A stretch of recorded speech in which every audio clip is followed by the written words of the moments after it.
Hello dear student, हम लोग application of trigonometry class 10th की एक्सरसाइज सॉल्व करें। एक्सरसाइज 9.1 है, इसमें हाइट एंड डिस्टेंस भी इसको बोलते हैं। क्वेश्चन नंबर 8 यहाँ से हम लोग आज स्टार्ट करते हैं। A statue 1.6 metre tall stand on the top of a pedestal.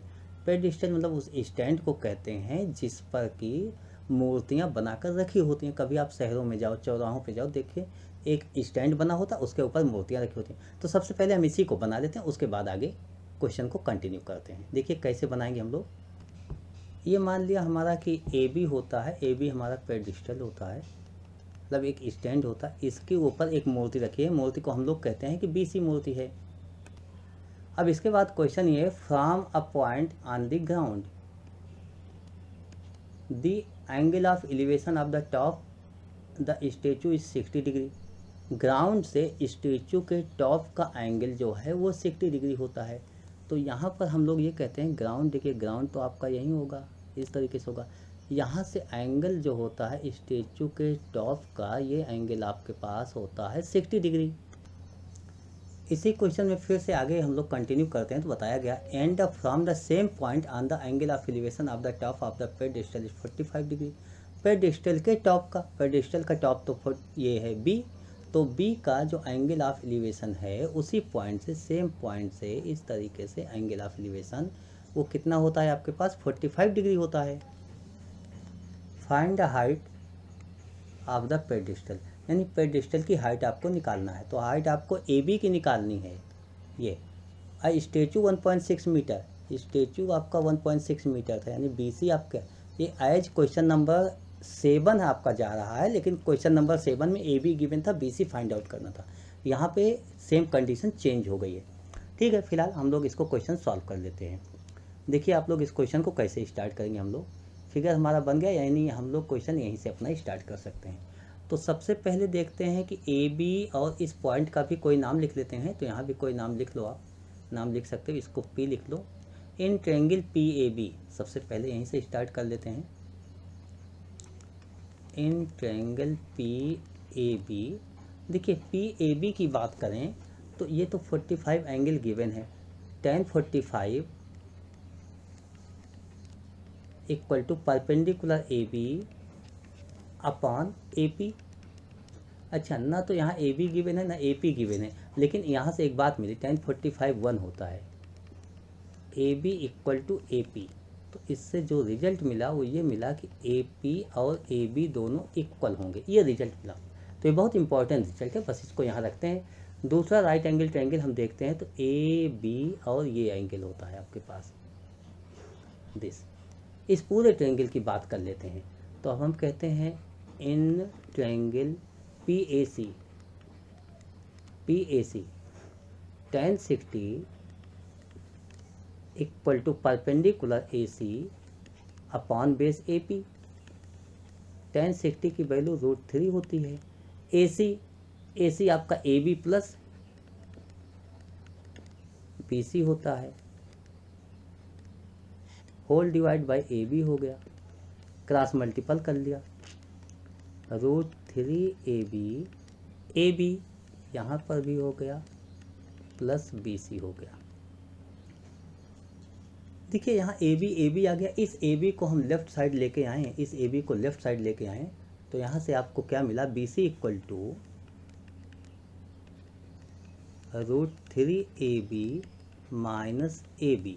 अब इनमें क्या देखते हो कि ए बी आपके पास कॉमन हो सकता है, तो ए बी हम कॉमन ले लेते हैं, ये तो हमारे लिए और ईजी हो जाएगा। ए बी आप कॉमन ले लो, √3 माइनस 1। और ए बी की वैल्यू आपके पास क्या गिवन थी, ये भी हम लोग देख लेते हैं। अच्छा, ए बी की वैल्यू तो आपके पास नहीं गिवन है, शायद ए बी की वैल्यू गिवन नहीं है। हाँ, आपके पास बी सी गिवन है, बी सी 1.6 है। ठीक है, हम लोग बी सी की वैल्यू 1.6 पुट कर लेते हैं। तो बी सी की वैल्यू पुट कर लेते हैं, इसको ऐसे नोट कर लेते हैं, ए बी √3 माइनस 1 1.6 ही हो गया। जब हमें ए बी निकालना है तो ऐसे कहेंगे 1.6 डिवाइड बाई √3 माइनस 1, इसको रेशलाइज कर लेते हैं। 1.6 अपॉन √3 माइनस 1 अब हम √3 + 1 से मल्टीपल और डिवाइड कर लेते हैं, यानी इसको रेशलाइज कर लेते हैं। जब इस तरीके से मल्टीपल किया तो आप लोग क्या देखते हो कि ये 1.6 इन ब्रैकेट √3 + 1 अपॉन, यहाँ पर क्या होता है a minus B a plus B, तो ब्रैकेट में होता है a² माइनस बी स्क्वायर, √3 का स्क्वायर माइनस 1 का स्क्वायर। 1.6 इन ब्रैकेट √3 + 1 अपॉन √3 का स्क्वायर 3 माइनस 1 2 हो गया। 1.6 √3 + 1 अपॉन 2, जब इसको 2 से आप कैंसिल करोगे तो ये 0.8 हो जाएगा। इस तरीके से आपने क्या देखा कि आपका आंसर जो हो गया 0.8 इन ब्रैकेट √3 + 1 मीटर हो जाएगा। तो ये आपका आंसर हो गया। अब हम लोग नेक्स्ट क्वेश्चन की ओर मूव करते हैं। आइए हम लोग नेक्स्ट क्वेश्चन देखते हैं कि हमारा नेक्स्ट क्वेश्चन क्या है और हम लोग उसको सॉल्व करते हैं। ठीक है, इस क्वेश्चन मुझे नहीं लगता आपको कोई प्रॉब्लम होनी चाहिए, तो प्रॉब्लम नहीं होनी चाहिए। आइए नेक्स्ट क्वेश्चन देखते हैं क्या होता है। क्वेश्चन नंबर 9 हमें सॉल्व करना है। ये आपका क्वेश्चन नंबर 9 हो गया। क्वेश्चन नंबर 9 क्या है? The angle of elevation of the top of a building from the foot of the tower is 30 degree.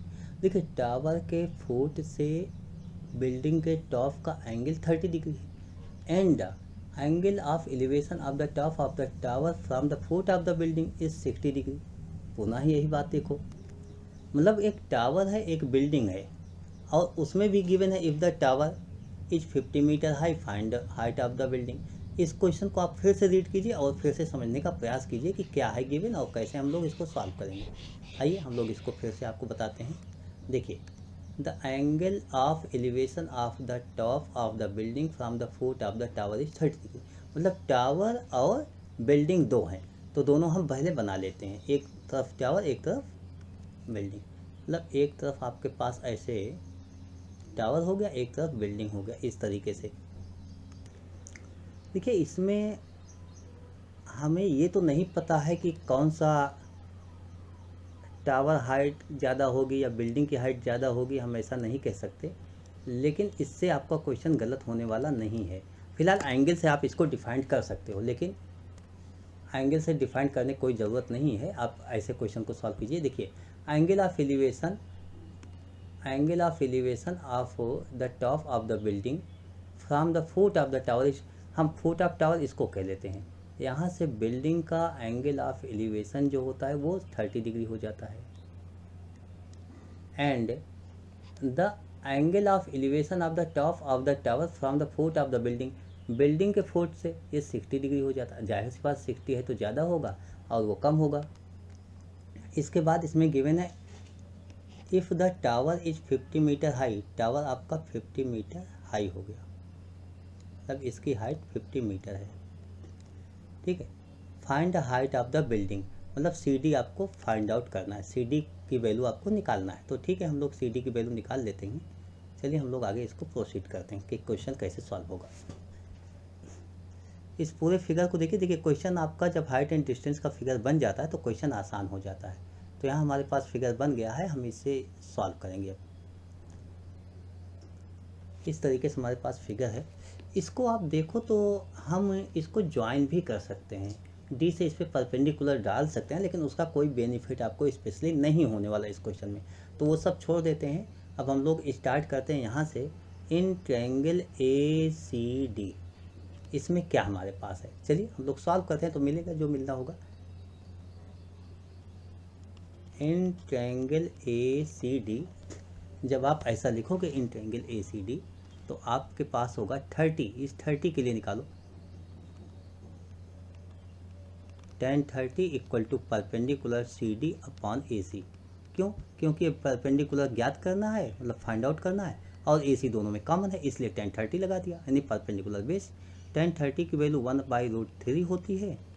CD आपको निकालना है, AC आपको मालूम तो है नहीं, तो ये AC इक्वल टू √3 CD, मतलब एक रिलेशन मिला और आपको इससे ज़्यादा कुछ भी यहाँ नहीं मिला।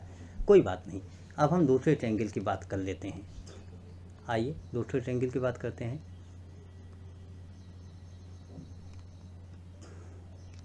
इन ट्रायंगल CAB, जब CAB की बात करते हैं, CAB आप यहाँ देखो कि ये वाला आपके पास बन रहा है CAB, इस पूरे ट्रायंगल की बात हम कर रहे हैं। जब इसकी बात करते हैं तो यहाँ पर अब क्या लिखेंगे, tan 60 equal to AB perpendicular upon base AC, इसकी वैल्यू √3 होती है। AB की वैल्यू ऑलरेडी आपके पास गिवन है तो हम वैल्यू पुट कर देते हैं 50। ठीक है, जो वैल्यू गिवन है वो पुट कर सकते हो आप।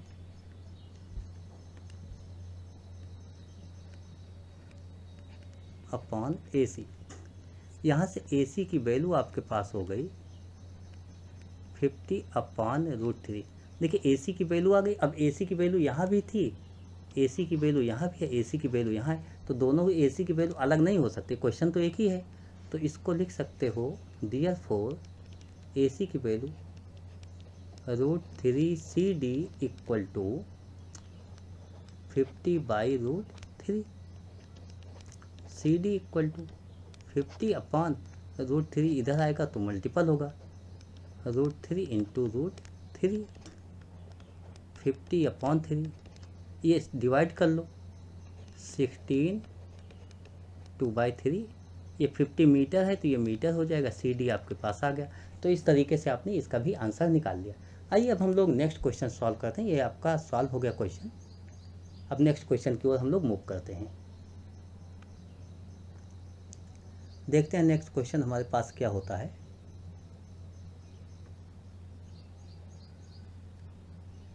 क्वेश्चन नंबर 10 हमें सॉल्व करना चाहिए। ठीक है, क्वेश्चन नंबर हम 10 सॉल्व करेंगे, लेकिन ये जो नोट है इसको सबसे पहले हम लोग रिमूव कर देते हैं। मेन इसको हम हटा देते हैं और इसी प्लेस पर हम क्वेश्चन सॉल्व कर लेते हैं। ये आप लोगों के पास नोट हो चुका है। अब क्वेश्चन नंबर आप लोग 10 देखिए। इसमें गिवन है 2 poles of equal height are standing opposite each other on the either side of the road which is 80 metre wide. देखिए 2 पोल होते हैं, दोनों इक्वल लेंथ के होते हैं, वो रोड के दोनों किनारे खड़े होते हैं। ठीक है, हम दोनों पोल बना लेते हैं। हमारे पास इस तरीके दोनों पोल हो गए। अब हमारे पास बात आती है कि ग्राउंड की, तो आप ग्राउंड कहोगे, ये तो ग्राउंड है, तो ग्राउंड आप ऐसे ज्वाइन कर लो AB, और यही तो आपका रोड है, 80 मीटर है। ठीक है, ये रोड आपका 80 मीटर है, लेकिन यहाँ पर क्या है, from a point between them on the road, इस रोड के बीच में कहीं, मतलब एग्जैक्ट मिड पॉइंट नहीं करें, बिटवीन देम, इनके बीच में कहीं पर कोई पॉइंट होता है। ठीक है, कोई पॉइंट होता है, मैंने कह दिया ये पॉइंट हमारे पास ये होता है, कोई पॉइंट ये P हो जाता है। अब क्या उसके बाद आगे क्या है, the angle of elevation of the top of the poles are 60 and 30। इसका मतलब एक साइड में 60 बन रहा है, दूसरी साइड में 30 बन रहा है। तो यहाँ से अगर मैं देखूँ तो एक साइड में 60 डिग्री बनेगा, एक में 30 डिग्री। AM बोल देते हैं, इसको BN बोल देते हैं।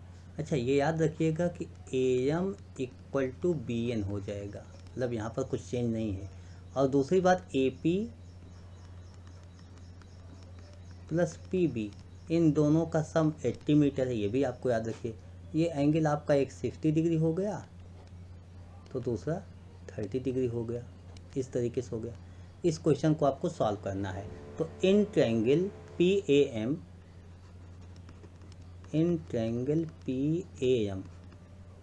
जैसे ही आप tan लगाओगे, tan 60 equal to perpendicular AM upon base AP हो जाएगा। tan 60 की वैल्यू √3 लिखोगे, AM अपॉन AP लिखोगे, और यहाँ से AP की वैल्यू जब हम कहेंगे फाइंड आउट करो, तो आप निकालोगे AM अपॉन √3, ये हो गया।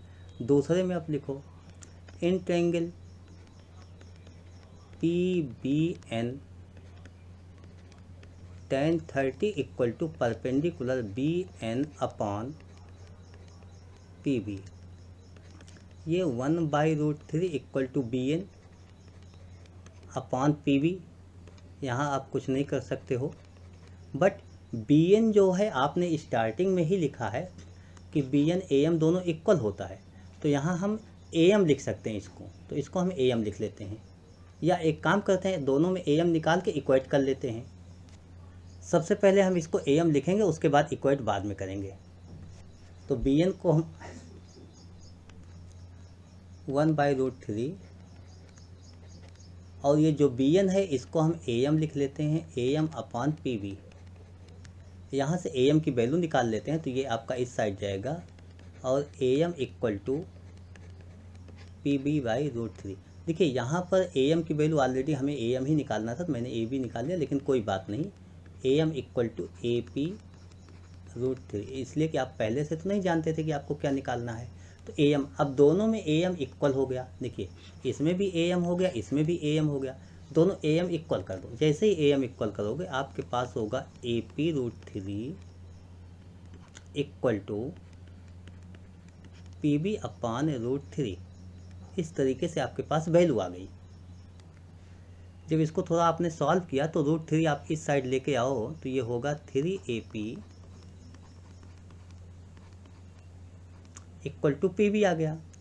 अब 3AP = PB आ गया। AP PB का रेशियो, इसका मतलब तो यही हुआ AP/PB = 1/3। तो यहाँ से AP x होगा तो PB आपके पास 3x हो जाएगा। अकॉर्डिंग टू क्वेश्चन क्या है आपके पास कि AP + PB = 80। AP की वैल्यू x हो गई, PB की वैल्यू 3x हो गई। ये रेशियो में आपने पढ़ा हुआ है ये सब। तो 4x = 80 हो गया। अच्छा, x = 20 हो गया। यहाँ आप x की वैल्यू अगर पुट करते हो तो AP = 20 एंड PB = 23 या 60 मीटर दिस, ये दोनों आ गया। अब ये तो दोनों आ गया, मतलब किस पॉइंट पोल से डिस्टेंस क्या है। एक पोल से 20 मीटर होगी, दूसरे पोल से 60 मीटर होगी। उसके बाद कह रहे हैं height of pole. Height of pole यानी AM आपको निकालना है। जब AM आपको निकालना है, इसी में वैल्यू पुट कर लो। तो निकाल लेते हैं, नोट कर लेते हैं। AM = AP√3। अब AP की वैल्यू आपके पास 20 है, आप लिख लो 20√3 मीटर। तो इस तरीके से आपने 20√3 मीटर लिख दिया और यही 20√3 मीटर आपका आंसर भी हो गया। तो टोटल आंसर क्या हो गया, डिस्टेंस टू पोल आइदर 20 या 60, मतलब एक साइड से 20 होगा, दूसरे 60 होगा, and height of pole 20√3 metre, और ये भी मीटर में ही होगा। तो इस तरीके से आपने अपने आंसर बता दिए। तो आपने क्वेश्चन सॉल्व किया और सबके आंसर बता दिए। आपके पास यहाँ पर 3-4 क्वेश्चन मैंने लिए थे। क्वेश्चन नंबर 8, 9, 10 3 क्वेश्चन थे, तो ये सभी क्वेश्चन आपने सॉल्व कर लिए थे।